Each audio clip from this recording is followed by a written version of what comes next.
That's right. Welcome back to the Couch Live here on Rock100DIZ.com. Now, if that wasn't a delayed reaction. I wasn't looking at you. I wasn't looking at you. Mercy.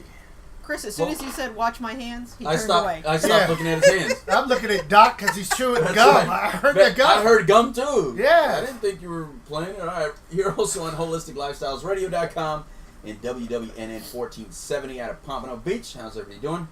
This is the Couch Live, where we talk about all issues related to addiction and recovery. I'm the Street Certified Dope Dr. Louis Delgado, Certified Addictions Professional, along with my co-host, Dr. Kent Hoffman, Denise McLean-Solis, and of course our producer, Captain Chris Hill. Hold it. I'm jealous. Oh, you got to be seen. Now, okay. There you go. Oh, man, can you make your eyes any wider?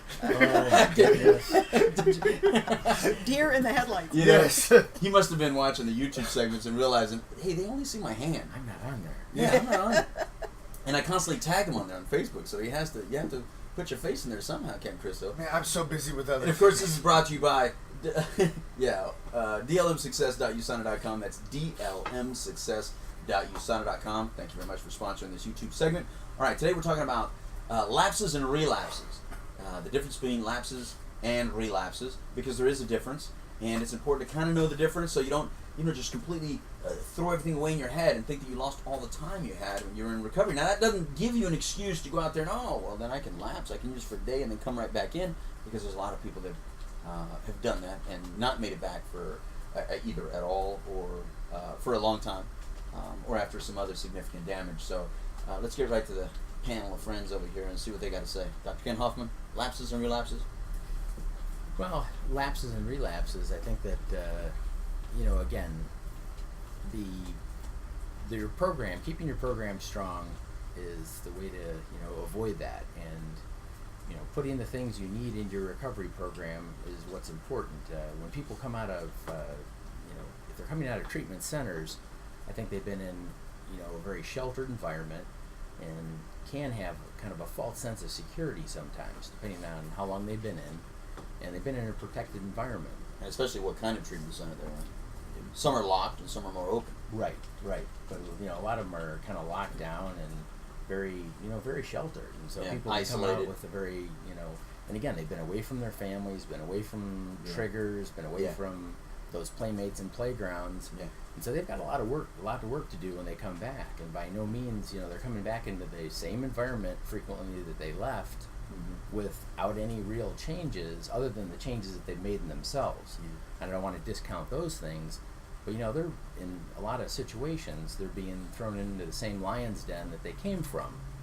And so when that happens, people can have, it's like, they got the drugs out of their system, got new tools of recovery, but, so they come out with this swagger and, they kind of meet that freight train head on and they're like, whoa. Didn't expect that. That's right. I don't know what they did expect, but they sure didn't expect that.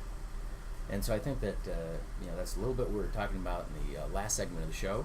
Mm-hmm. But I think that that's one advantage to outpatient treatment is that they're being recovered, so to speak, in the same environment that they used in, so that they can change those things and get the support in the same environment. Now that that's an advantage and a disadvantage. If they do well and they make it, then it's an advantage. If they still have those same stressors on them while they're recovering, and so that's sometimes that can be tough on folks. They're still trying to work, they're still trying to deal with family issues, and that's a double-edged sword. Yeah, because a lot of that depends on how chaotic those situations are, how chaotic the family situation is, right? Absolutely, but then they don't get thrown back into the situation. They're working through it as they go, and they have folks like yourself and myself and Denise to help them work through those things. And recovery may be a little bit slower process, but they don't have that shock to the system coming out of a sheltered, super sheltered environment back into reality, so to speak. I understand. What about you, Denise? What are you thinking about? Well, what comes to mind is when my son was in a treatment center for the first, he was only in one time, but when he was in there, I went for a week. And they did a whole deal where, we did a lot of things, counseling things and talking to each other and things like that. And one of the things that one of the counselors told me when I was in a private session was the thing that you have to remember being, a loved one of an addict is you have to take care of yourself first, which is interesting because I never thought of it that way. So that prepares you a little bit for the outcome of a relapse, because if you think about that, you're thinking, okay, I'm not going to be the rescuer, I'm not going to be the enabler anymore, I'm going to think of myself first. Yeah. And then I'm going to think about what do I need to do now to help if that person wants my help. And if they don't, am I strong enough to walk away and say, okay, when you're ready, I'll be here. That's right. Okay, and it's a tough decision to make, and it's a tough thing to do, especially as a parent, I think. Probably as a spouse too. You love this person, you see them doing maybe going back into some of the same habits again, and you feel like, oh my gosh, you just want to really you want to shake them and do things. I thought you were going to say shoot them. I heard the no, but shake them. Okay, yeah, shake them or that could have led to a lot of things. I just want to shake them. I just want to shake them. Yeah, shut them. Like they're on me. Yeah, exactly. I got you. But and you just you got to be there. You got to be there, and you have to be supportive when they need the support, and you have to be strong enough to turn your back when that is necessary, I think. And one can be just as hard as the other. Yeah, because go ahead. Was this a proverbial family week? Were there multiple families there? Yes. So, I mean, a lot of people at that point, when they say, okay, this is, partly your disease also, a lot of people run screaming at that time and say, this has nothing to do with me. I got no part in this. And, you experience that too. I've had those parents drop off the kid and say, fix them. Especially too when it's, when it's spouses. No, this is about him or her. Oh, yeah. I got no part in this. Oh boy. Hold on. And so a lot of people do. And maybe you saw that, during Family Week. But, a lot of people run screaming at that point. And yeah, I've had a lot of spouses divorce the person after they got sober. Divorce them after they got clean. It was no longer about that. It was just, they didn't want to change their thing. Well, and they're no longer the same person after somebody gets sober. They're no longer exciting. It's like that chaos is so exciting. That's right.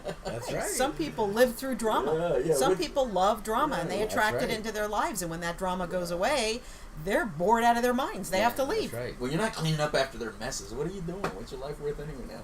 Yeah. Yes, that's right. And that's somebody else's sickness. Yeah. Let's face it. So you definitely have to take care of yourself. And the other thing is, when you're looking at relapses, one thing that bothers me, and I don't know how you feel about this, but I don't like it worded this way. I don't like it worded that relapses are part of recovery. Okay, now let me tell you exactly what I mean by that. Because although relapses are a part of the disease, I don't think they're part of recovery. I think that recovery, that word to me is just such an uphill, like you're going up, you're climbing, you're doing well, you're succeeding. That if you relapse, there was already some things happening, like you said earlier, Kent, that there's already some things happening. So you were already kind of out of your recovery, you just didn't realize it. You didn't realize that you were already kind of off the path of your recovery, and you were already coming to the relapse, either by not wanting to give up something, by not sharing something, by not being completely honest, by not giving up certain things that you needed to give up, by not doing something. There has to be something within your program or within yourself that you still have to work on, and that's why it came. So it wasn't part of your recovery. It was a relapse is part of your using. What's part of your recovery is doing better, improving. So it does happen in a person's life before recovery maybe, but once recovery fully takes hold of you and you fully take hold of recovery, the relapses do cease to exist. And so it's not a part of your recovery. It's a part of the disease. And this happens to a lot of people. I mean, I don't know many addicts in recovery that didn't go through that within their disease. Getting clean, relapsing, getting clean, relapsing, before recovery really took place. Does that make sense? No, I agree with that. It's okay.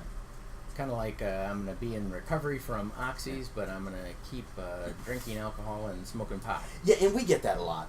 We get that, especially in your business where and that doesn't work so well. They come to you desperate from one drug, yes, right? Yes. And then they still want to smoke pot and drink, and then they come to me and go, well, what do you mean I can't smoke pot or drink, The alcohol and pot isn't kicking my butt is what they're saying. Yeah, and again, lapses are something that's temporary, one time, something like that.